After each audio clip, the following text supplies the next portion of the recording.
Então, bom dia, né? Bom dia. Bom dia, pessoal de casa também. Nós estamos, então, começando mais um estudo do Evangelho segundo João, no capítulo 1 ainda, né? Sem pressa. Estamos nos versículos 12 a 14 nesse encontro. Mas hoje eu queria rapidamente pedir licença para vocês, poder agradecer. A gente terminou aí um grande evento, a Jornada Espírita de Uberaba. Agradecer o Carlos, né, que foi assessorar palestrante, busca, leva, enfim, todos vocês que compartilharam, que estiveram conosco, cada um vibrando dentro do seu conhecimento, da sua vontade de aprender mais, querendo que o evento fosse grandioso, e realmente ele foi. Realmente o Raio de Luz fez e promoveu um grande trabalho. O Instituto Revelare continua aí na tarefa, né? Fizemos o nosso possível e aqui nós estamos continuando então com os nossos estudos, mas não podia deixar de agradecer a vocês, agradecer o Paulo Henrique de Figueiredo, que no dia 15 de manhã, já na sua cidade, lá na TV Mundo Maior, junto com o Cláudio Palermo, já falou da Jornada Espírita no dia seguinte, mandou um abraço, um beijo para cada um de vocês, adorou estar em Uberaba, falou bastante dessa vinda dele aqui, e que já disse que volta para o ano que vem, né, na próxima Jornada Espírita, na segunda Jornada Espírita. Então, estamos muito gratos, muito felizes. Então vamos dar prosseguimento aos nossos estudos aqui, né? Nós estamos no núcleo de estudos e pesquisas do Evangelho. Esse núcleo de estudo e pesquisa funciona aqui no Grupo Espírita Raio de Luz, com a parceria com o Instituto Revelare. A gente convida a todos os amigos para poder compartilhar conosco, né? Nessas pesquisas que estamos implementando aqui. E sempre lembrando que a ideia aqui não é fazer uma proposição de o Beto fala e você escuta. O Beto pesquisou e está certo. Pelo contrário, é pesquisa. Qualquer um de nós podemos amanhã refutar a pesquisa, que significa, olha, eu pesquisei, você não estava completamente certo, ou você estava completamente errado, o caminho que você seguiu não é o correto, mas a gente precisa buscar subsídios e poder investigar. Eu trago sempre material para poder divulgar a doutrina espírita. Então esse é o nosso propósito. Hoje então, no capítulo 1, com os versículos 12 a 14, mas eu estou colocando uma proposta, observem lá, que nós precisamos relembrar, somente relembrar, os versículos 10 e 11, porque senão fica sem sentido o texto. Então eu vou ler completo até o 14. Estamos no Evangelho de João, capítulo 1, naquilo que foi denominado prólogo, o início do Evangelho. Estava no mundo, e o mundo, por meio dele, foi feito. E o mundo não o conheceu. Veio para suas próprias coisas, mas os seus não o acolheram. Mas a todos que o receberam, deu-lhes, aos que creem no seu nome, o poder de se tornarem filhos de Deus. Os que não foram gerados nem de sangue, nem da vontade da carne, nem da vontade do homem, mas de Deus. E o Verbo se fez carne e tabernaculou entre nós, e contemplamos sua glória, semelhante à de unigênito, junto do Pai, pleno de graça e verdade. Então este é o texto de hoje, esse é o nosso trabalho, vai ser falar um pouquinho disso. Nós vamos procurar assim nos ater ao mais próximo possível do texto, para não buscar outras referências, que senão o nosso tempo acaba sendo invadido. Queria começar pedindo para o Carlos fazer a leitura dos filhos de Deus, o que se compreende por filhos de Deus.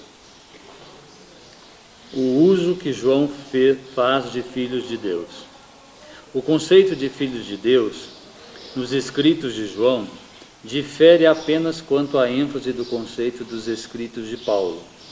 Embora João empregue ios exclusivamente para designar Cristo e teknon para designar os demais.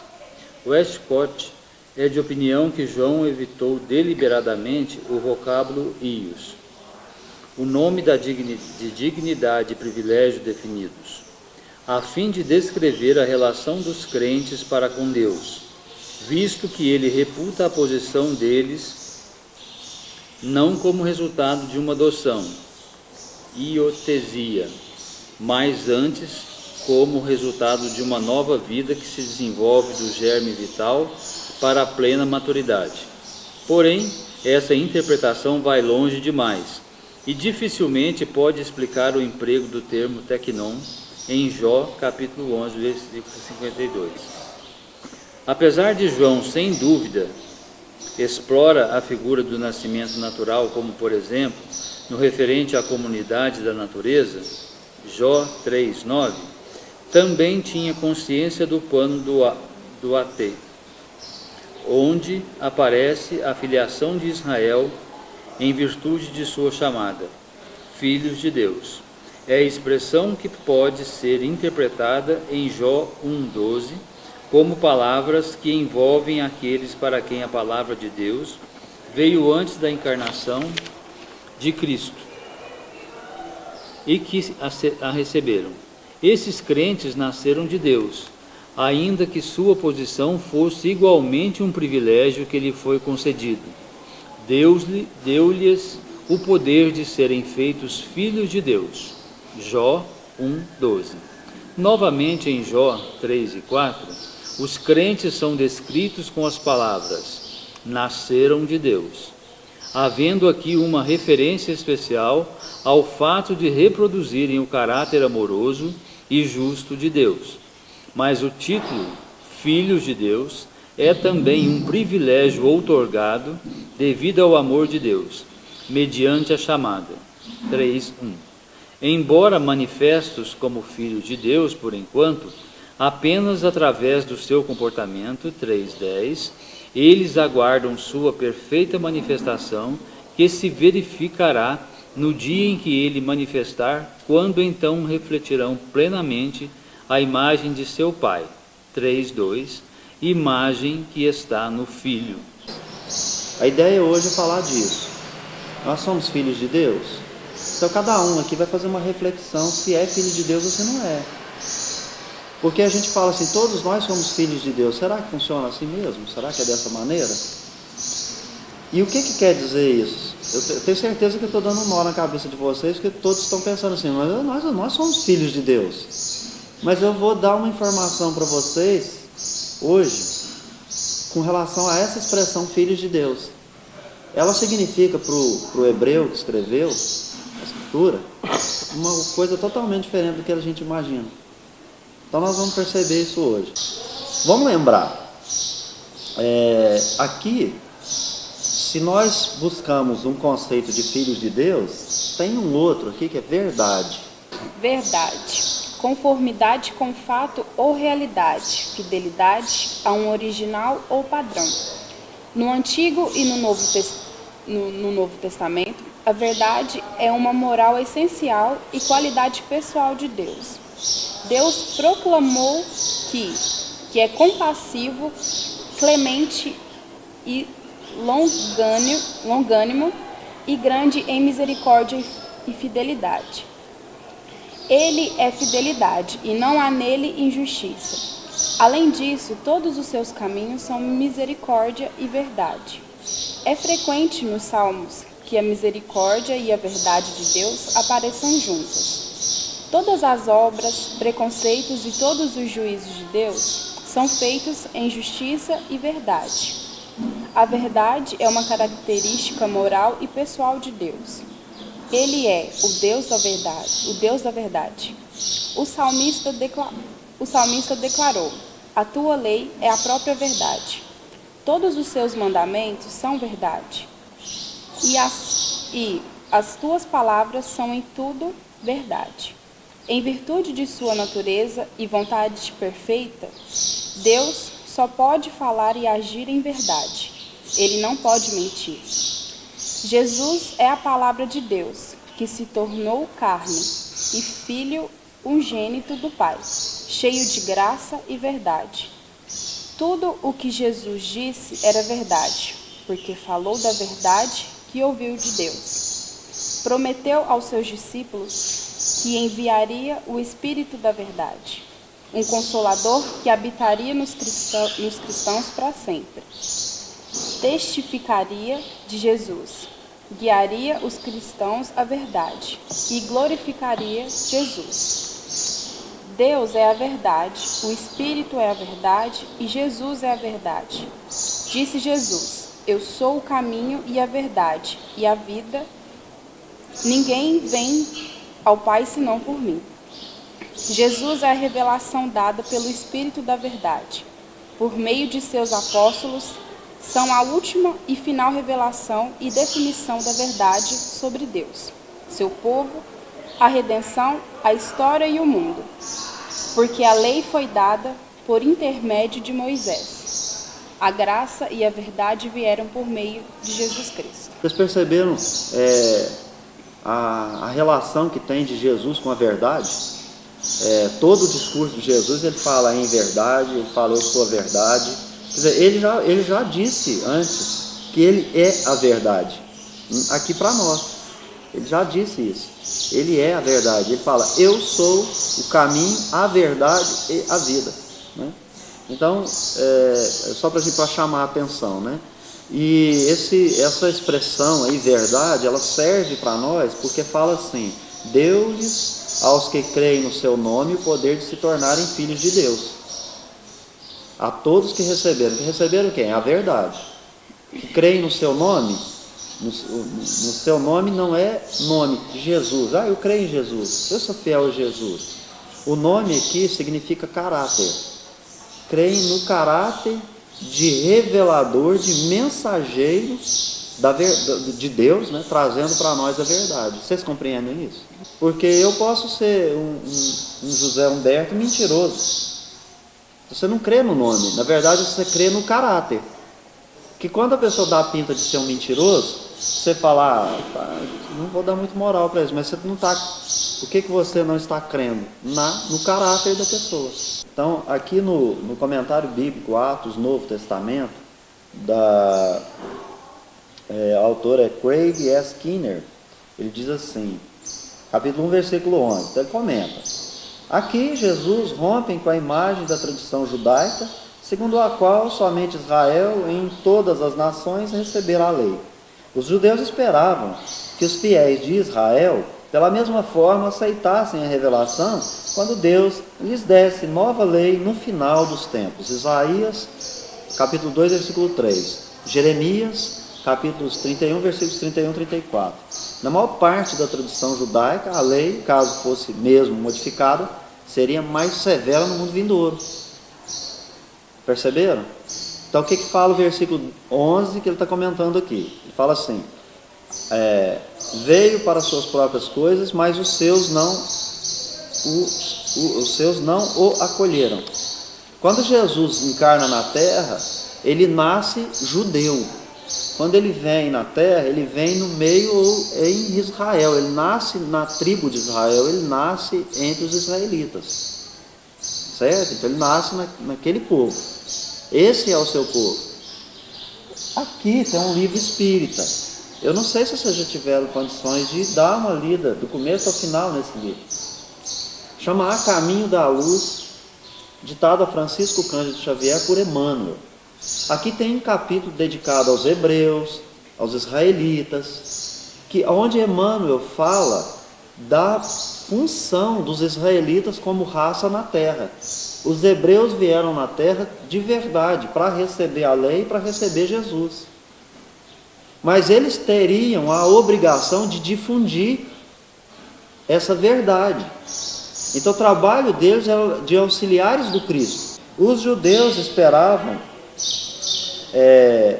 que todos os demais aceitassem a revelação. Mas somente Israel é que receberia essa lei entre todas as nações, que a lei não viria para todos. Olha que coisa, né? Eles receberiam, mas a obrigação era difundir, divulgar, né? Por isso que Jesus mais tarde vai dizer assim, não guarde a candeia embaixo do alqueire. Aí ele continua dizendo assim: a ênfase, por conseguinte, não recai na descendência étnica, né? Os versículos 12 e 13. O que fala nos versículos 12 e 13? Mas a todos que o receberam, deu-lhes aos que creem no seu nome o poder de se tornarem filhos de Deus. Os que não foram gerados nem de sangue, nem da vontade da carne, nem da vontade de homem, mas de Deus. Ele resume dizendo assim: aqui não tem nada a ver com etnia, com raça, com cor da pele, com sexo, com gênero, com vontade humana. Por exemplo, no encontro carnal, mãe e pai não fazem um filho de Deus. Isso, dentre outras coisas, é isso que eles estão dizendo também, né? Mas no renascimento espiritual. Então, filho de Deus é um renascimento espiritual. Está percebendo? Que ser filho de Deus não é simples. Você tem que renascer para Deus. Porque filho de Deus, eu tô me filiando a uma família. Como é que eu vou pertencer a uma família de Deus? Ele diz assim: é um renascimento espiritual, né? Nem os filósofos gregos, nem os mestres judeus poderiam conceber uma palavra se tornando carne. Então não é a palavra, o verbo que se torna carne. Desde a época de Platão, os pensadores gregos vinham salientando que o ideal era o invisível e eterno.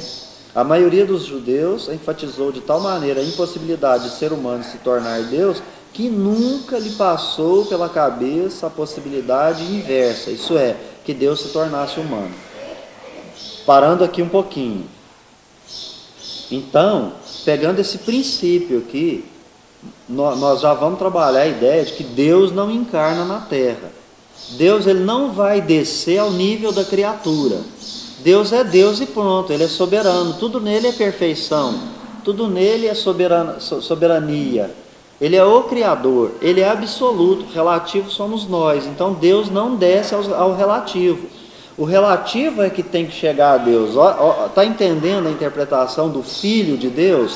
Eu tenho que querer ser filho de Deus, eu tenho que querer renascer espiritualmente, eu tenho que abandonar o homem velho, tornar o homem novo, para eu que vou a Deus, e não Deus que vem a mim.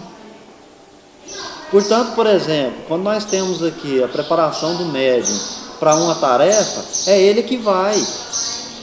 Não é o mentor que vem. Não, ele se eleva em sintonia, se coloca em condições para ter o contrário, não tem como. A gente já percebeu isso, né, Carlos? Se a gente não tiver condições que possibilite o intercâmbio não acontece e acabou. Não tem psicografia, não tem psicofonia, em mensagem não tem trabalho, né? E aqui para filhos de Deus, nós estamos entendendo que o renascimento espiritual é aquilo que vai te levar próximo a Deus. Lembrando mais uma vez o livro dos Espíritos, nós não temos condição de ver nem de compreender Deus. Nós só vamos ver e compreender Deus quando nós formos perfeitos. Agora a gente só sente e adivinha. Ele diz assim: quando Deus revelou sua glória a Moisés, em Êxodo 33 e 34, esta glória era cheia de amor e fidelidade, que também se pôde traduzir por cheia de graça e verdade, que está no texto. A exemplo do velho Moisés, os discípulos viam a glória de Deus agora revelada em Jesus. À medida que o Evangelho vai se desdobrando, a glória de Jesus é revelada em seus sinais, mas especialmente na cruz, o derradeiro ato de amor. O povo judeu esperava que Deus revelasse sua glória em algo semelhante a um espetáculo cósmico de pirotecnia. Mas na primeira vinda, Jesus revela o mesmo lado do caráter de Deus salientado a Moisés, seu amor divino nascido da aliança. Olha que nós estamos aqui conectando essa ideia. O nome de Jesus não é o que eu vou acreditar no caráter da revelação, no caráter da mensagem que ele traz. Porque o caráter de Jesus é o mesmo caráter de Deus, que se revela num ato supremo de amor, que é se entregar e ainda pedir que o Pai perdoe todos aqueles que estão fazendo mal a ele, porque ele não sente como mal. Ele já perdoou, então ele pede para o Pai também perdoar, não é? Ele se sente, como se diz, Jesus vê que as pessoas não fez por maldade, mas por ignorância do conhecimento do amor. Segundo o que o Paulo Figueiredo falou para nós naquelas oficinas, praticamente é isso. Porque o mal, ele só pode ser praticado quando há uma escolha de fazer o mal, porque eu sei a diferença entre o bem e o mal. Naqueles que estavam ali, claro que tinha os que já haviam adquirido conhecimento intelectual para diferenciar o que é o mal e o que era o bem, quando leva Jesus à cruz. Mas a maioria da turba primitiva, que era levado pelo movimento da massa, então tem sempre um lá na frente que está levando a massa, é o famoso Maria vai com as outras, ele é o ingênuo. Para nós chegar até perto de Deus, é dele melhorar o nosso caráter. Sem dúvida, o seu caráter, ativar o seu senso moral, saber diferenciar o certo do errado, o justo do injusto. Mas para que isso aconteça, com muita calma, com muita paciência. Por quê? É através do conhecimento. Tudo que nós fazemos é permitido por Deus, porque são experiências. A gente começa a julgar o outro que o outro fez errado, porque você conhece, já fez nessa ou em outra encarnação, aí você aponta o dedo, mas você não está falando que ele fez errado, porque ele não sabe ainda, ele está experienciando. Agora você diz que ele fez errado, por quê? Porque você já experimentou, você conhece, você sentiu que é errado. Então veja, quem tem o conhecimento, você ou o outro? Você, porque você está julgando. Mas eu estou julgando ele ou a mim? Eu estou julgando a mim, não é a ele. Por isso que fala assim, não julguei para não ser julgado. Com a mesma medida que você julga, é aquela que você recebe. Mas quando eu uso o meu intelecto para dizer que o outro está errado, eu não transmito conhecimento para ele. Ele está elaborando o livre-arbítrio, as escolhas e criando o senso moral. À medida que a pessoa vai conhecendo, ele vai escolhendo. E ele vai criando senso moral nessas escolhas. Bom, aí ele vai dizer assim, viver entre nós é literalmente habitar o tabernáculo, tabernaculou, né? O que significa assim como Deus habitou o tabernáculo com o seu povo no deserto, também a palavra habitou o tabernáculo entre o seu povo em Jesus. É que a palavra de Deus estava em Jesus. Essa é a forma de encarnar o verbo na terra. Mas Jesus, como já dissemos aqui antes, ele está em perfeita comunhão com Deus, então Deus pensa e ele simplesmente, estando em comunhão, conhecendo o desejo de Deus, que é profundo amor, ele simplesmente realiza. Então Jesus é a expressão do verbo divino, pois está em comunhão perfeita com Deus, encarnou no planeta, usou um corpo físico de carne, passou por todas as fases que um ser humano encarnado passa. É nesse sentido que Jesus exprime o verbo, a vontade de Deus, Deus fala, Jesus age, Deus pensa e Jesus realiza, porque Ele e o Pai é um, está nessa comunhão perfeita. Então é nesse sentido de um ser humano que usou um corpo físico na terra, passou por todas as fases, chega na cruz, desencarna, surge no terceiro dia, fica mais um período com nós, né? É nesse sentido que o Espiritismo compreende que Jesus co-criou o planeta. Essa informação está aqui no Caminho da Luz, a Gênese Planetária, e também está aqui neste livro que a gente menciona sempre, Evolução em Dois Mundos, de André Luiz, onde fala em cocriação em plano maior e em plano menor, tá? Então nessas duas obras. E ele é o governador espiritual do orbe. Onde que está essa informação de que Jesus é o governador espiritual do orbe? Está numa questão que foi lida aqui há algum tempo por nós, e nós vamos repetir, que é a questão 283 da obra O Consolador. Com referência a Jesus, como interpretar o sentido das palavras? E o Verbo se fez carne e habitou entre nós, cheio de graça e de verdade, que é o versículo 14, né? Então ele diz, antes de tudo, precisamos compreender que Jesus não foi filósofo, não pode ser classificado entre os valores humanos, tendo em conta os seus valores divinos e a hierarquia espiritual na direção das coletividades terrícolas. Não é? Enviado de Deus, ele foi a representação do Pai junto do rebanho de filhos transviados do seu amor, da sua sabedoria, cuja tutela lhe foi confiada nas ordenações sagradas da vida no infinito. Diretor angélico do orbe, seu coração não desdenhou a permanência direta entre os tutelados, míseros e ignorantes, dando ensejo às palavras do apóstolo acima referido. Bem interessante, aqui é o Evangelho segundo João, comentado por Emmanuel, né? Ele vai comentando aqui alguns versículos. É nesse sentido, então, que, estando de acordo com as afirmações do evangelista, João vai dizer que ele estava no mundo, o mundo foi feito por meio dele e o mundo não o conheceu. Porque Jesus, então, deixou a governadoria do orbe e veio estar conosco. E nós compreendemos Jesus como aquele que estava no princípio e co-criou o planeta, né? Ele diz assim, ele estava no mundo, significa que Jesus já existia quando o planeta Terra foi criado, né? Um mundo expressando o universo. Então, ele estava no mundo e o mundo foi criado por ele. São duas expressões. Ele estava no mundo e o mundo foi criado por ele. Não é isso? Então, vamos lá. Significa que Jesus já existia quando o planeta Terra foi criado e o mundo expressando o universo. O mundo foi por meio dele feito. Então, Jesus é co-criador em plano maior. Como ele faz isso? Essas explicações estão ali nas obras que eu acabei de mostrar. O mundo não o conheceu. Quando Jesus encarna na Terra, ele vem no meio do seu povo e seu povo está esperando o Messias até hoje. Para os espíritas, a criação do planeta não é uma criação direta, mas intermediada. Uma inteligência divina recebeu de Deus a determinação de cumprir, segundo o seu desígnio, a criação do planeta.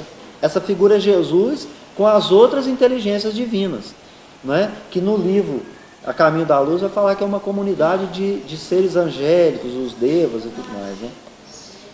Vamos lá. Qual que é a justificativa desse raciocínio? De pensar que Jesus é o governador e Jesus participou da criação anterior. Então a gente volta lá no livro de Gênesis, que fala assim, ó. No princípio criou Deus os céus e a terra. E a terra era vã e vazia, e havia escuridão sobre a face do abismo. E o Espírito de Deus se movia sobre a face das águas. O que aqui significa para o estudioso da Bíblia, que é espírita, está se referindo a Jesus?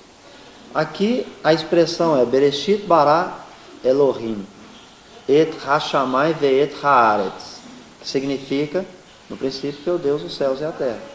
Bereshit, que é no princípio, bara criou, né? No princípio criou. Quem criou? Bereshit bara Elohim, essa é a palavra. Elohim significa deuses, com desinho miúdo. Deuses. Não significa Deus. Os tradutores traduziram no princípio Deus criou. Mas a expressão não é Deus, é deuses. Nós estamos conectando com duas justificativas. O nome de Deus é Yahweh, ou Javé, ou Jeová, como quiser. Mas na realidade foi uma transliteração, que é buscar o nome que está escrito de uma determinada forma e fazer a leitura desse nome aportuguesada. Isso seria a transliteração, né? Porque as letras que representam o nome de Deus é YHWH. Aquilo que você mandou para mim, né? Na língua hebraica, Elohim é uma expressão plural. El significa Deus. El. Ohim ou Im, que para nós aqui, só para vocês entenderem, seria uma IM, né? Não é IM, mas só para vocês entenderem.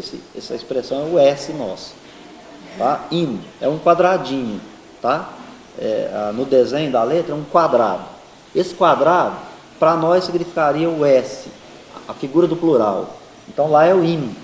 Esse Im significa que a expressão é deuses, Elohim, e não Deus. Os hebreus não usaram, neste caso, o tetragrama, que é as 4 consoantes que representam o nome de Deus. Na língua hebraica, Elohim é uma expressão plural, El significa Deus, portanto, Elohim significa deuses.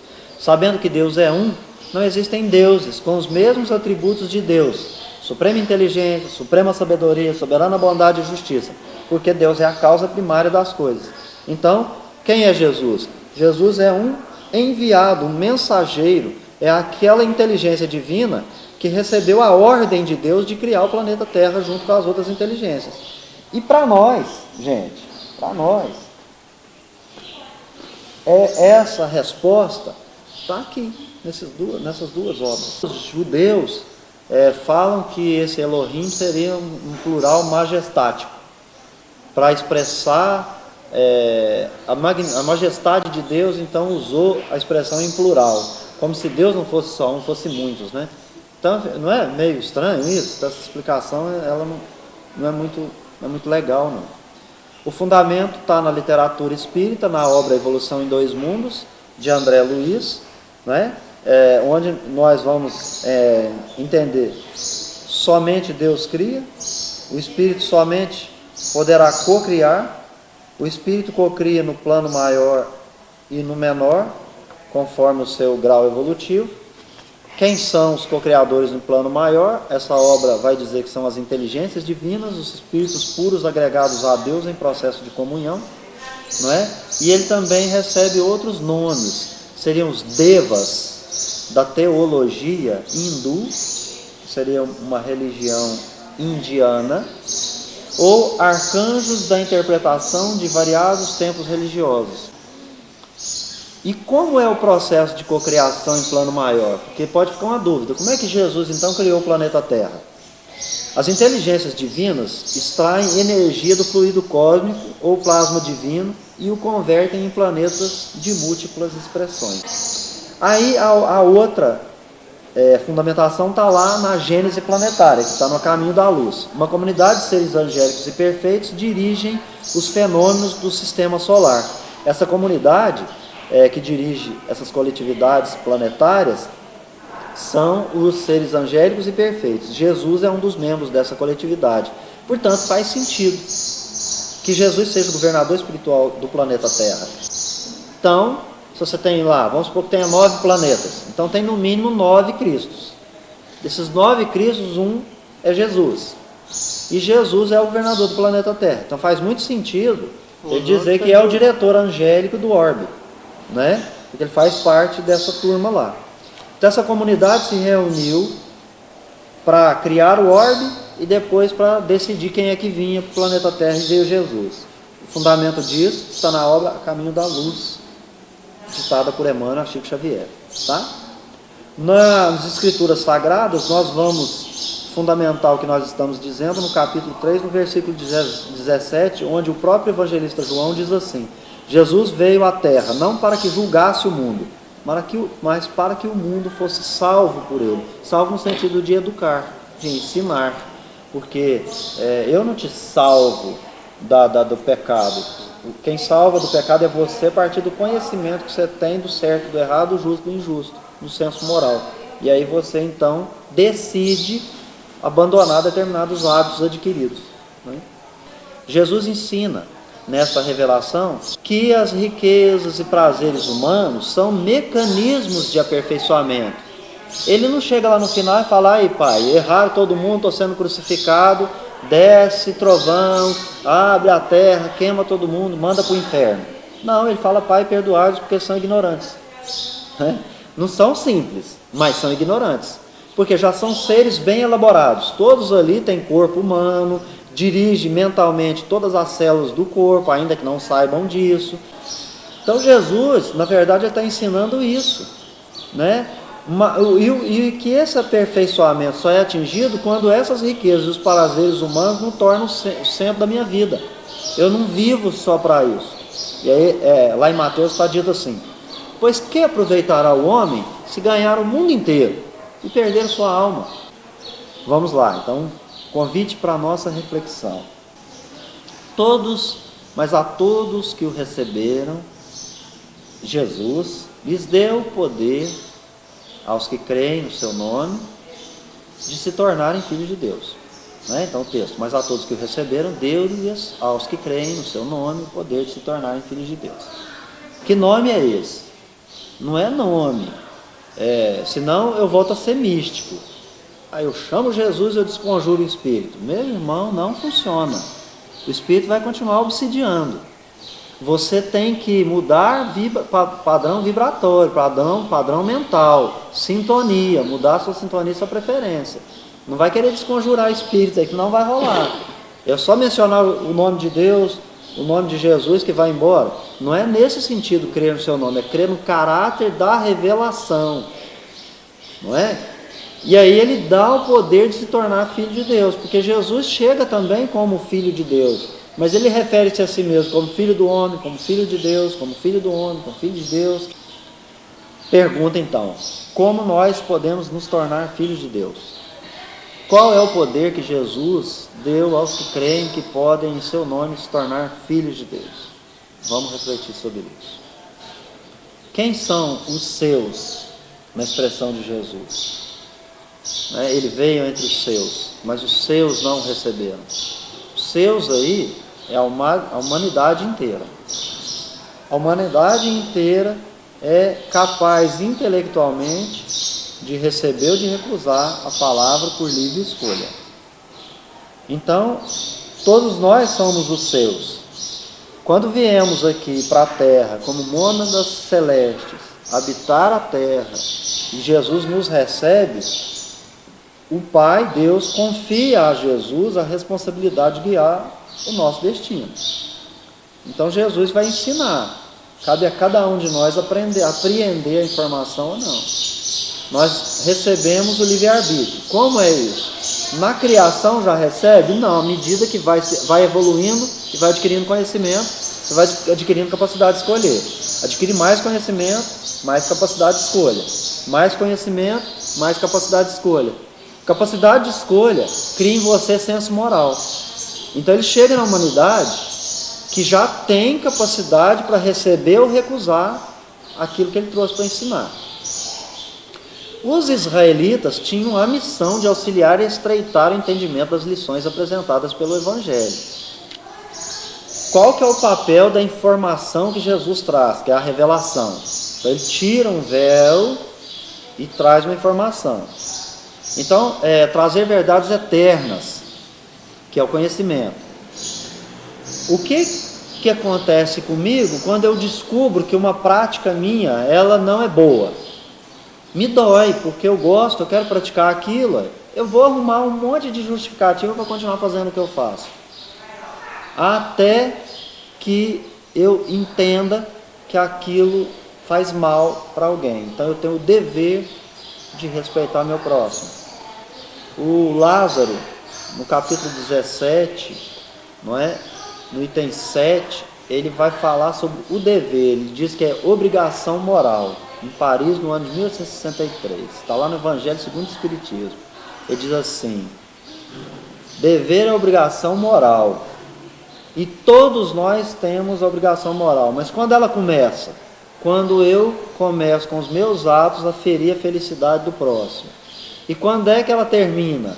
Quando você percebe que você está realizando coisas que você não gostaria que fosse feita para você, né?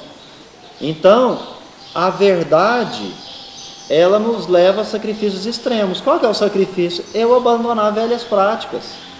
Imagina, você dorme de um lado só. Quando você descobrir que você vai criar uma ruga naquele lado que você gosta de dormir, você vai custar, mas você vai começar a tentar dormir de outro lado.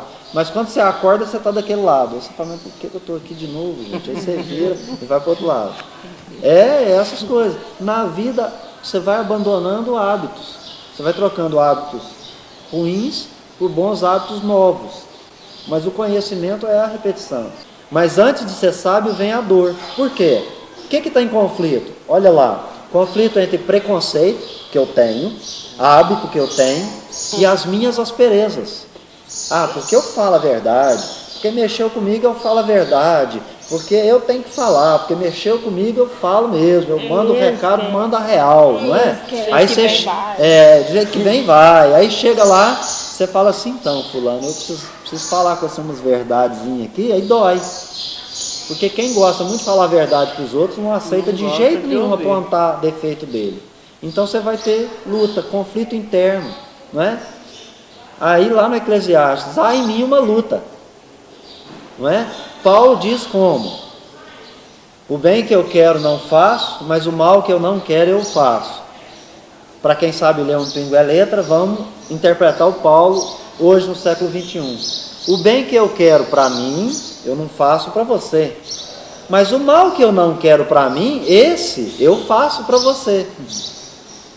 Não é? Lembrando aquela pesquisadora que foi conversar com um indígena americano, então ele fala para ela assim: há em mim 2 cães, um muito bom, muito manso e o outro muito feroz.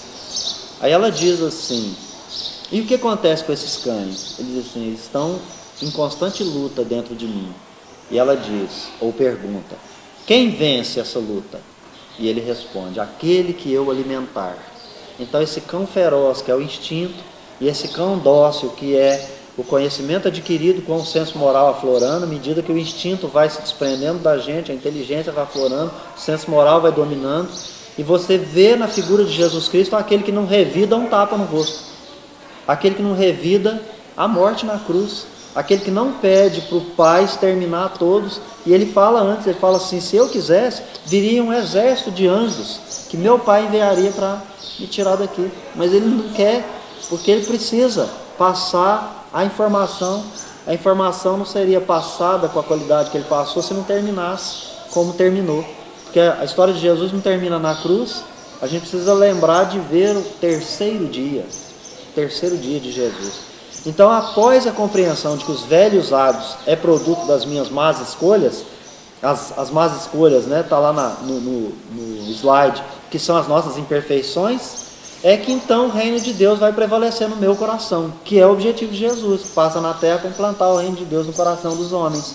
Está lá na obra Boa Nova de Humberto de Campos, no capítulo 3, quando ele conversa com Hanã na porta do templo. Né? Então ele fala: passo por essas terras para implantar o reino dos céus no coração dos homens. E com isso nós aprendemos, antes do amor espontâneo, é preciso eu exprimir primeiro disciplina, que foi o que Emmanuel pediu para Chico Xavier. Disciplina. Eu só consigo acabar com velhos hábitos quando eu primeiro vou ter comigo uma austera disciplina, porque aí eu estou em luta com as minhas imperfeições e eu então tiro os velhos hábitos adquiridos, e aí vai surgir em mim futuramente o amor espontâneo. Emmanuel pediu para o Chico Xavier disciplina. E uma das coisas que o Chico Xavier se absteve de fazer na Terra é não ter encontros sexuais. O seu centro genésico não foi usado, foi canalizado tudo para a mediunidade. Então, na Terra, o amor carnal, ele se privou, ele teve um amor divino, um amor espiritual, mas o amor carnal ele não experimentou. Segundo as palavras do próprio Chico, quando é perguntado, ele então diz que ele canalizou tudo para a mediunidade dele, né? Então, para qual finalidade? Para corrigir determinadas imperfeições, para poder utilizar a mediunidade de maneira que poderia servir mais e melhor, não é? Agora, o evangelista está falando da luz, né? Dessa luz que veio na Terra. Qual que é o tipo de iluminação que ele tem em mente? A gente já falou isso aqui, só para lembrar, é iluminação espiritual, não é? Mas tem pessoas que escolhem continuar na treva. Treva não é no sentido pejorativo, aqui é no sentido de desconhecimento. Tem gente que não quer. Quantas pessoas você vê que não quer ir para a escola? Que não quer adquirir conhecimento nenhum? Ou que está na escola e ali não quer estudar? A revelação divina é amplamente visível em todo o universo, mas tem gente que não quer ver. Porque Jesus fala: olha, a revelação está aí. Então como que eu vou ver? Eu tenho que ter olhos de ver, ouvido para ouvir. Mas eu preciso habituar meu ouvido a ouvir as verdades. Preciso fazer com que meus olhos comecem a enxergar as verdades. Separar joio do trigo, separar o justo do injusto, o certo do errado, o bom do mal. Né? Mas isso só acontece com as experiências, não acontece porque eu adivinho. Então a centelha, porque a lei divina está gravada na consciência, mas consciência não é algo que você adquire de súbito quando é criado simples e ignorante, porque o espírito criado simples e ignorante tem nulidade moral, nulidade intelectual. Então, eu só vou adquirir isso ao passar do tempo com elaboração em que eu propriamente atuo para que isso aconteça. o versículo 13, ele diz assim: os que não foram gerados nem de sangue, nem da vontade da carne, nem da vontade de homem, mas de Deus. Então lá atrás, ele deu o poder de se tornar filho de Deus. Como é que é esse poder de se tornar filho de Deus? Ele vai dizer para você que você tem a capacidade de tomar as rédeas do próprio destino. Você já tem a capacidade de escolher. Tanto que uma das últimas questões com Jesus, ainda ali na cruz, é que ninguém jamais poderá dizer que não houve a revelação, que desconhece. O que você vai fazer com a informação é problema seu, livre-arbítrio. Mas depois da vinda de Jesus, todos os espíritos que estavam ali, nós somos representação disso, já temos capacidade de escolher, porque já recebemos a verdade. A humanidade não precisa provocar um sofrimento de um ser humano que leve ele para a cruz. Então, na realidade, é o dever moral em relação à nossa obrigação com o outro. O que nós temos que cultivar em nós é não haver a existência de uma cruz para o outro. Porque meu dever moral começa quando a felicidade do outro é afetada. E chega no ponto onde eu não posso fazer para ele o que eu não quero para mim. Então eu não quero cruz para ninguém. Então eu não vou agir de modo a fazer alguém chegar na cruz. Porque Jesus estava trazendo uma revelação, coisas boas. Mas o egoísmo, o orgulho, a prepotência, a vaidade, não permitiu que tivéssemos olhos de ver, ouvidos para ouvir. Aqui ele já está falando assim: como é que acontece a minha filiação em Deus? Ou seja, que poder é esse de me tornar filho de Deus? Eu vou nascer filho de Deus? Do sangue, da carne? Então aqui a gente percebe assim: a encarnação me proporciona adquirir conhecimento, experienciar, experimentar. E aí nós chegamos na questão da teoria moral espírita. A teoria moral espírita não é eu que falo o que você tem que fazer, como é que você tem que agir. Bota a toalha desse jeito. Não, eu quero a toalha daquele jeito, eu vou lá e dobro a toalha daquele jeito. Mas o outro ele não entendeu que aquilo que ele está fazendo está desestabilizando o ambiente. Mas porque ele está desenvolvendo teoria moral nele. A moral do espiritismo é interna. A moral das outras religiões é externa. Manda fazer, aí eu faço escambo. Eu quero curar de uma doença, então eu vou pagar uma promessa. Mas e o que eu estou fazendo para você, Carlos? O que eu estou fazendo para a Néia? Como eu estou agindo com vocês? Porque essa é a questão. Eu preciso saber o que eu estou fazendo para o próximo. A teoria da moral não é externa, não é a gente mandar o outro fazer. Eu faço para você independente do que você faz para mim. Aqui, num tratado de filosofia, ele diz assim: sendo distinto do prazer e da utilidade, o bem moral honesto, não pode a lei da atividade humana ser procurada nem na paixão, que tem por objeto prazer, e nem no interesse bem entendido, que tem por objeto útil, nem finalmente no sentimento. Essa lei existe em outro princípio, da ação, que se chama dever.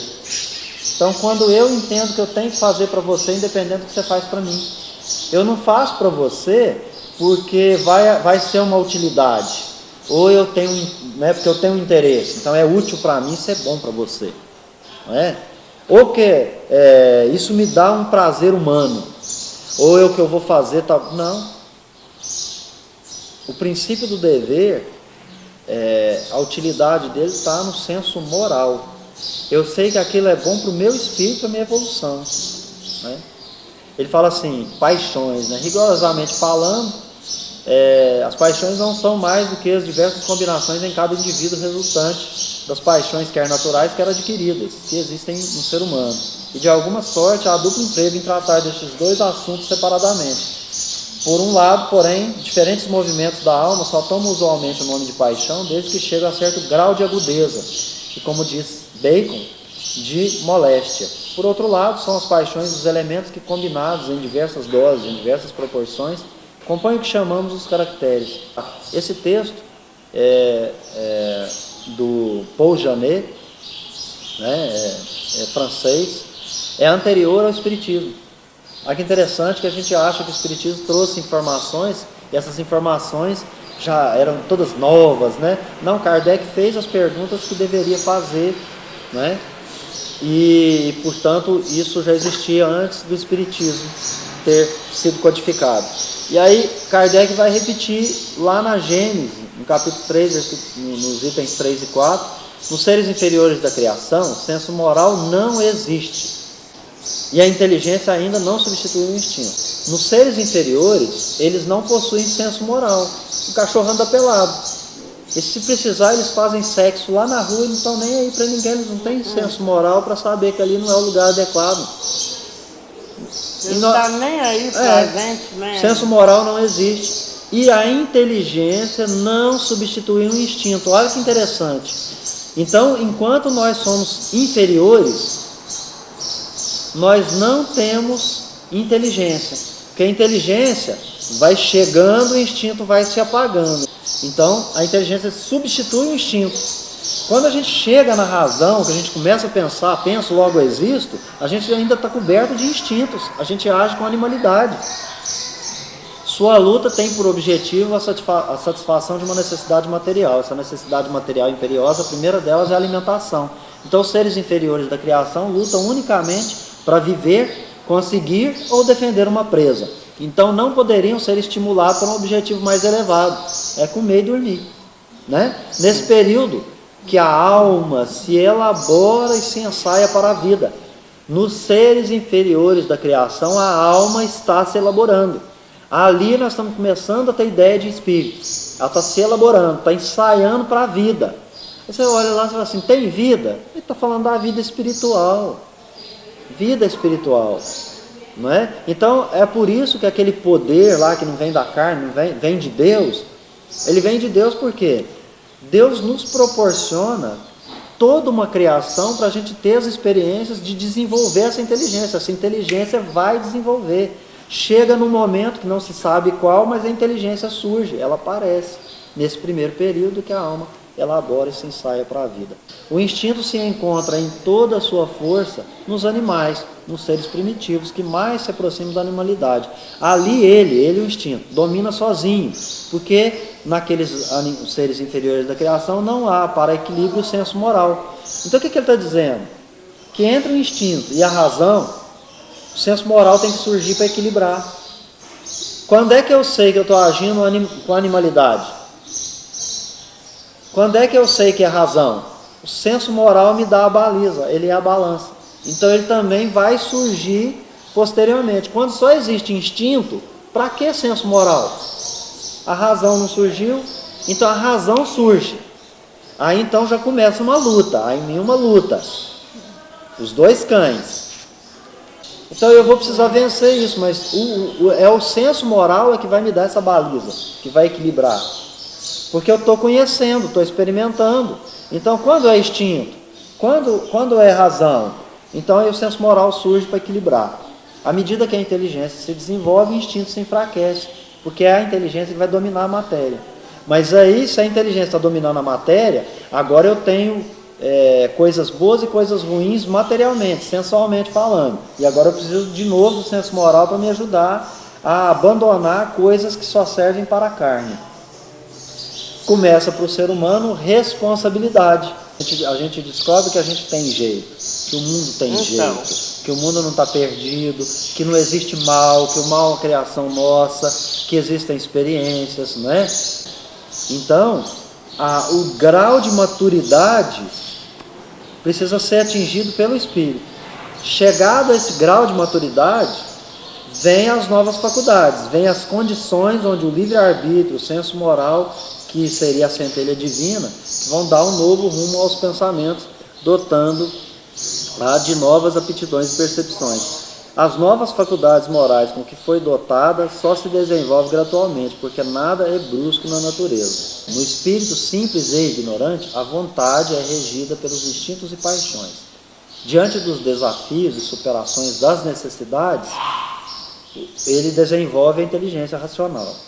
Com isso, ele domina a vontade, conquista a consciência de si mesmo, descobre suas capacidades, raciocina, desenvolve habilidades, e com a referência de sua consciência, ao enfrentar as provas da vida, ele vai elaborando o livre-arbítrio proporcionalmente à sua capacidade racional. A partir disso, vai surgindo a responsabilidade sobre os seus atos e sua vida moral. Aprendendo a escolher racionalmente seus atos, age por dever. Tornando a prática do dever um hábito adquirido, formam-se as virtudes. Depois de milhares de vidas, a alma vai conquistando as suas faculdades, a inteligência racional, o livre-arbítrio e o senso moral. Percebeu que é devagar e sempre? Quando tem o renascimento de uma criança, é como se estivesse mandando a gente prestar atenção. Esse é o segundo degrau. Esse é o terceiro degrau. É igual a criança que eu falei. Ela nada, ela vai aprender a andar, depois aprende a falar. Ela vai indo, aprende a alimentar, no tempo dele. Depois ela aprende o que é certo, o que é errado. Precisou o papai e a mamãe para lá limpar a bundinha quando estava suja, não é? Depois, mais tarde, você vai assumindo a limpeza, não é? Então vamos trocar isso para a alma. Precisou de nós sermos instigados pelas inteligências divinas até certo tempo, até certo ponto. Isso está revelado lá na Evolução em Dois Mundos, do André Luiz, né, pela psicografia do Chico. Então precisou deles nos ajudarem. Então seria essa infância que está precisando do pai e da mãe. O espírito precisa, para se desenvolver como alma, dos aguilhões que vão sendo colocados, das experiências, das situações, né, das ocasiões. Então são criadas condições proporcionadas às situações para que a gente desenvolva tudo isso. Então a pergunta que tem o mal? Não, o mal é relativo. E a responsabilidade pelo ato praticado, quando ele é um ato ruim, é proporcional ao grau de adiantamento. Então o animal que come um ser humano, para nós é, nossa, um leão comeu uma pessoa. É muito ruim, mas a gente sabe que é um leão. Agora, e uma pessoa que comeu uma pessoa? Matar a pessoa, fazer coxinha? Eu quero pensar que ele tem um instinto bem animal. Então, mas qual que é o grau de adiantamento? Sem conhecimento de amor, né? Não, então, o mal é relativo e a responsabilidade é proporcional ao grau de adiantamento, ponto. Como que eu vou ver o mal no mundo agora? Essa é a questão. Todas as paixões têm utilidade providencial. Eu estava num estudo certa vez, a pessoa falou assim, a maconha é uma erva, está na natureza. Por que Deus colocou isso lá? Então, na verdade, assim, a criação está toda lá, mas a maconha também ela é uma erva medicinal. Eu que faço uso dela para alucinógeno. Não é? Então o mal é relativo e a responsabilidade proporcional ao grau de adiantamento. Se eu sei que ela é alucinógeno, mas também é algo bom para a saúde, cabe a você a forma que você vai usar. Mas se eu já sei agora, eu tenho responsabilidade. Quando eu estou usando para mim, eu já escolhi. Mas a paixão, ou seja, ir lá, experimentar, usar, ela tem uma utilidade providencial, que é provocar em você conhecimento. Aí. Como é que eu vou saber que é veneno? Você só sabe que uma planta é veneno porque alguém foi lá, comeu e morreu. Simples assim. Mas eu posso ter o direito de não querer experimentar essa coisa, né? Tudo bem, essa é a questão. Mas você vai observar, porque se está na natureza, alguém vai experimentar. Então, eu posso aprender com a experiência alheia? Posso também. Né? Eu posso agir diferente. Agora, olha o que ele vai dizer. O mal é o abuso. Mais tarde, esclarecido por seu próprio interesse, o ser humano escolhe livremente entre bem e mal. Está lá na Gênesis, na primeira edição, capítulo 3, itens 3, 4 e 10. Aqui nós já estamos caminhando para encerrar, viu, gente? O Código Penal da Vida Futura se resume em 3 princípios. O sofrimento é inerente à imperfeição. Toda imperfeição, como toda falta dela derivada, traz consigo o próprio castigo nas consequências naturais inevitáveis. Se você comer uma erva que ela não faz bem para o seu estômago, de imediato você já vai ter a reação dela, do vômito, de alguma coisa, por exemplo, a alergia, uma série de questões. Por quê? Toda imperfeição, ela traz consigo a consequência. Se alguém diz assim, não coma isso, não coma.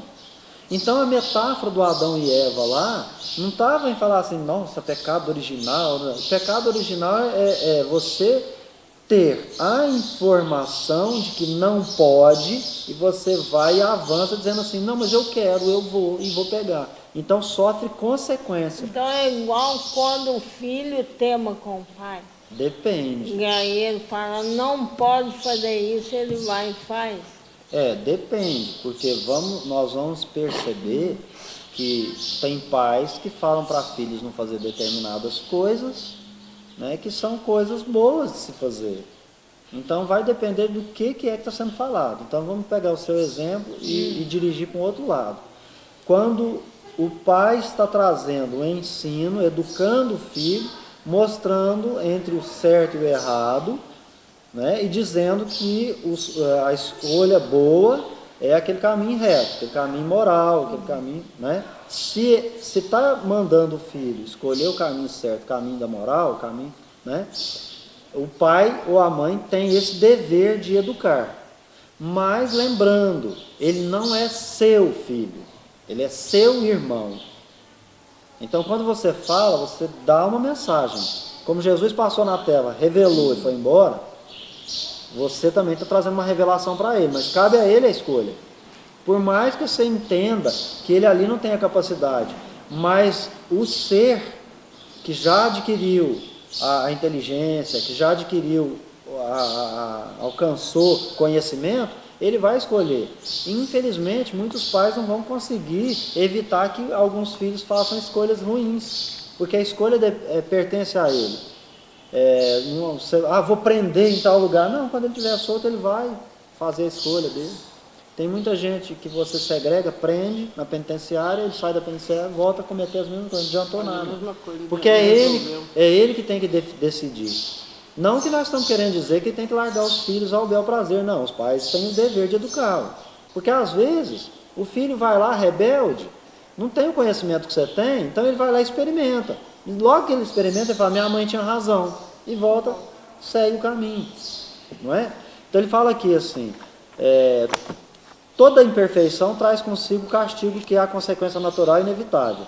Por exemplo, uma moléstia pune excesso. Então eu vou me exceder ou me excedir no outro momento com doce. Eu vou em dado momento ter uma moléstia, qual que é? Por exemplo, um diabetes. Então não há necessidade de uma condenação especial para cada falta. Não tem céu, não tem inferno, é isso que ele falou. Porque nós com as nossas ações já nos condenamos, né? Então o ser humano se liberta das imperfeições pelo efeito da vontade. E pelo efeito da vontade, ele também pode anular esses males. Aqui ele está dizendo que toda imperfeição tem uma consequência já imediata, natural e inevitável. Mas se eu procuro pautar por trocar um defeito por uma qualidade, eu também anulo o que essa imperfeição vai gerar de efeito. Então, por exemplo, se eu continuar comendo doce, eu vou ter um diabetes. Se eu parar de comer doce, não vai ter o diabetes. Então, não tem o resultado, não tem a consequência, né? O que Jesus propõe, né? Então, Jesus vai propor um renascimento espiritual. Um renascimento espiritual, né? Quando ele veio para a Terra, ele nos legou, nos deixou o poder de escolha. Né? Ele deu para nós um poder de escolha. Então você escolhe entre conhecimento ou permanecer na ignorância. Não é? Escolhe entre o bem, você escolhe entre o mal. Agora nós temos, a informação foi passada. Aquele que recebeu a informação, cria para ele responsabilidade. Aquele que não recebe a informação é porque ele quer continuar ainda na ignorância. Ele vai sofrer as penas, porque isso também é uma escolha. Eu querer ficar na ignorância é uma escolha. O Jesus então oferece um nascimento espiritual, informa e revela um mundo espiritual e abre as portas para uma nova vida. O que é necessário para a gente acessar essa nova vida? Não é dizer que aceita ou crê, é preciso praticar aquela mensagem que ele trouxe. temos que nos livrar dos maus hábitos, adquirir novos hábitos, nos livrarmos das paixões materiais, que são as imperfeições, e adquirir novos e bons hábitos, né? A evolução moral é autônoma, depende de cada um, é um processo de escolha. A gente adquire conhecimento e usa a livre escolha. Para tudo é necessário se adquirir conhecimento e tem que ter tempo para compreender esse conhecimento. Então eu recebo a mensagem, não vou embora já com a responsabilidade daquilo que eu recebi. Não, eu vou amadurecer essa informação e a partir da informação amadurecida dentro de mim que cria a responsabilidade, né? Conhecimento não se transmite, mãe, viu? Conhecimento se adquire, você só pode informar, mas ele é que vai trabalhar essa informação nele mesmo, o filho, né? Se eu não concordo que algo é bom, eu não vou praticar esse algo. A consequência é que eu não vou aproveitar as bênçãos que esse ato bom pode trazer para mim, a alegria que o ato bom traz para mim. Nós recebemos o poder de pertencer à família de Deus. O que é preciso para isso? Então, recebo a palavra, creio na palavra, no caráter dessa informação que é trazida por Jesus. Creio, compreendendo o caráter verdadeiro do mensageiro que traz a revelação. Deposito fé nisso e pratico. Então, praticar é o poder que nós estamos recebendo. Então, a palavra está dada, então eu vou praticar. Se eu pratico, eu vou receber as bênçãos. E a bênção de praticar os bons atos, a verdade trazida na palavra do Cristo, me transforma, eu me torno pelos meus atos em filho de Deus. Eu sou filho, eu sou criatura.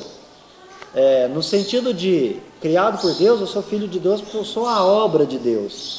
Então, esse quadro é filho do Carlos, porque ele é uma produção do Carlos, é a obra.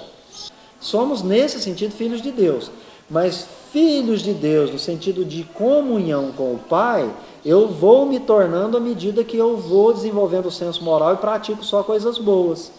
Quando eu procedo dessa forma, o que aconteceu comigo? Um novo nascimento, que não é proveniente da carne, não é proveniente do desejo, não é proveniente da sua escolha.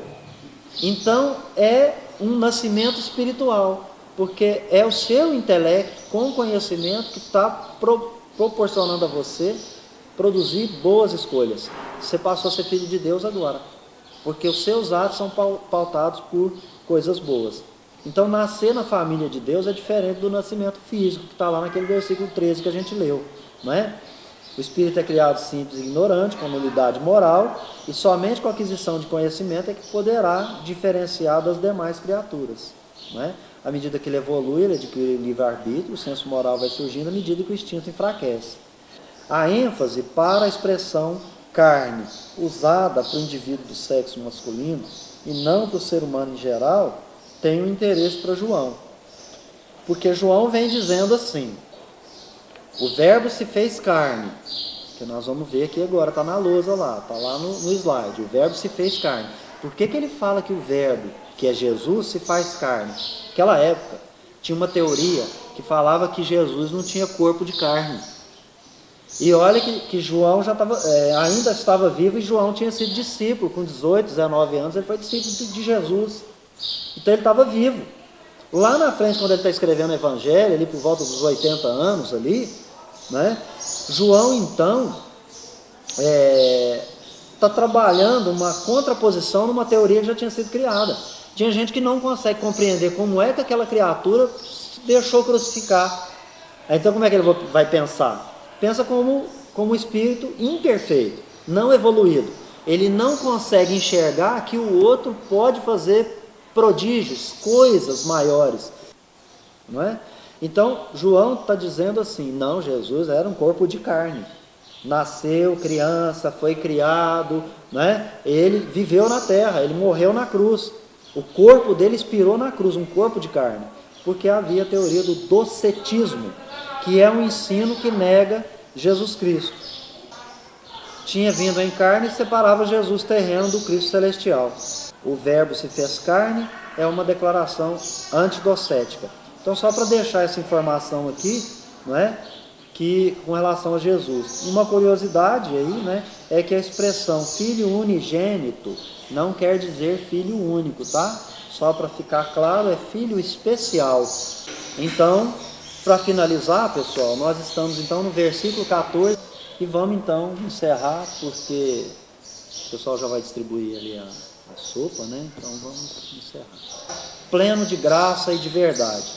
Então, aqui nós encerramos dizendo qual que é a função do Cristo nesse processo em relação à nossa evolução, adquirindo aí o senso crítico, o senso moral, as escolhas, o livre-arbítrio. O que ele faz? Ele é o nosso professor. Chegou no jardim da infância, ensinou, mais que isso, ele nos educou. Quando ele veio salvar, a expressão é no sentido de auxiliar a acertar o alvo. Ele disse, faz assim que você chega lá. E vamos então encerrar, porque o pessoal já vai distribuir ali a sopa, né? Então vamos encerrar. Queria agradecer vocês mais uma vez pela paciência, por estarmos juntos aqui reunidos em nome de Jesus. E foi para mim sempre muito bom estar com vocês, né?